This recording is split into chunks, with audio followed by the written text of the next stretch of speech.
No Maranhão, o governo do estado e a sociedade civil articulam a reestruturação de um comitê para enfrentar a tortura. Já se passaram mais de 40 anos, mas Dona Maria de Lourdes lembra com detalhes daquele 6 de fevereiro de 1971, quando foi presa e torturada em Recife, Pernambuco, por abrigar um exilado político. Eu passei a noite inteira sendo torturada porque queriam confissões a respeito de todo o processo da vinda do moço e das pessoas envolvidas. A tortura, um dos símbolos da ditadura, foi vedada pela Constituição Federal de 1988. De lá para cá, governo e sociedade têm trabalhado para que essa prática seja de fato banida. Em 2006, um ato presidencial criou o Comitê de Combate e Prevenção à Tortura. No Maranhão, o Comitê Estadual está se rearticulando para criar mecanismos que protejam o cidadão dessa prática. Ele inclui também a contratação de peritos para que possam acompanhar denúncias, investigar denúncias de tortura,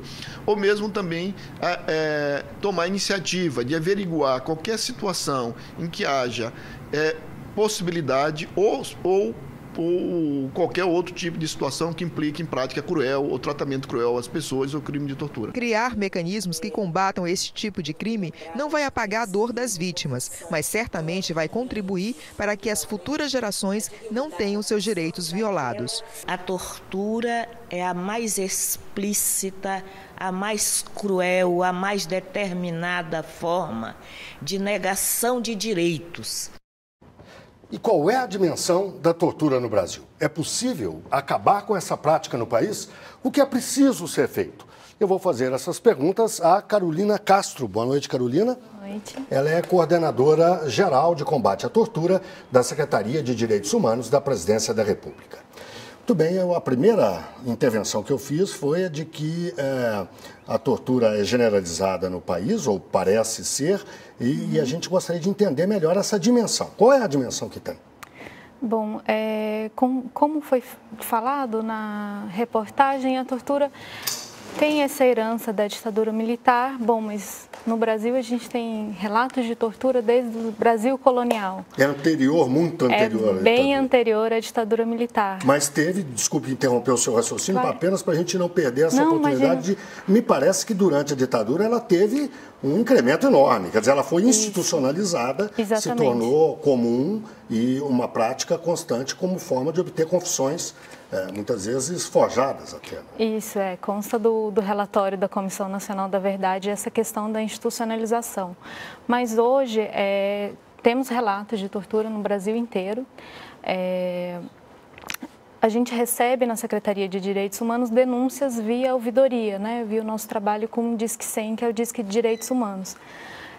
Em 2013, a gente começou um módulo específico para privação de liberdade.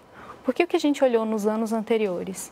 Que as denúncias de tortura, elas tinham maior incidência nesses locais de privação de liberdade. Quais são esses locais? Presídios, delegacias, institutos do sistema socioeducativo, institutos de longa permanência para idosos, abrigos para crianças e adolescentes. Então, o número de denúncias que a Secretaria de Direitos Humanos recebia em relação à tortura, 70% dele é em relação a esses locais. Hoje, se você for analisar esses dados, a gente vê uma incidência maior no Sudeste. Na região Sudeste? Na região Sudeste.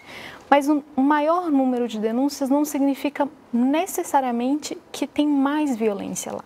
É só uma questão que há mais pessoas para denunciar. É proporcional à população. É proporcional, inclusive, a informação que as pessoas têm do serviço do Disque 100.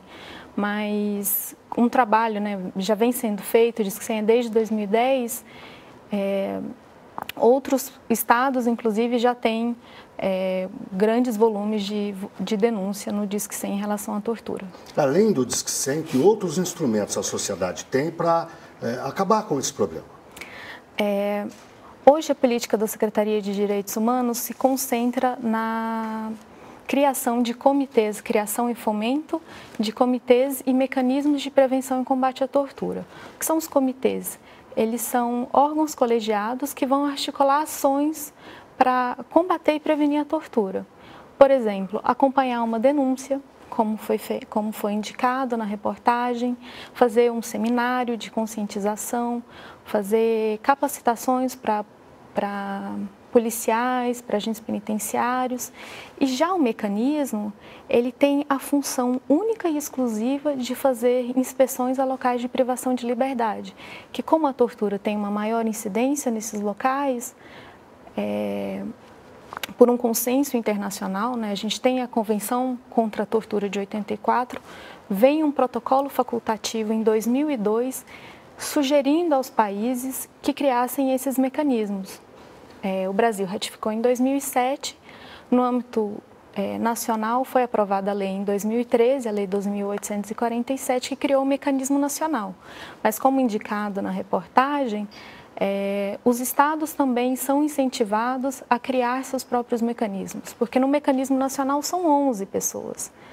Hoje são 9 que estão nomeadas, mas 11 pessoas não vão dar conta de fazer a inspeção no Brasil inteiro. Por isso que é importante que os estados implementem essa política.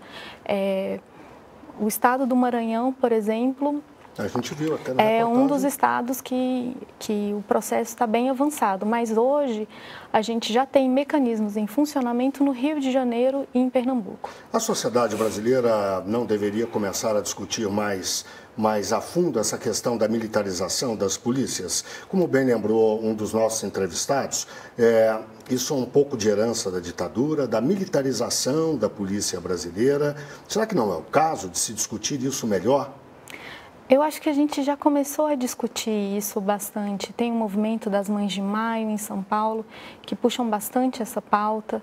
A gente já vê em debate, né, essa temática.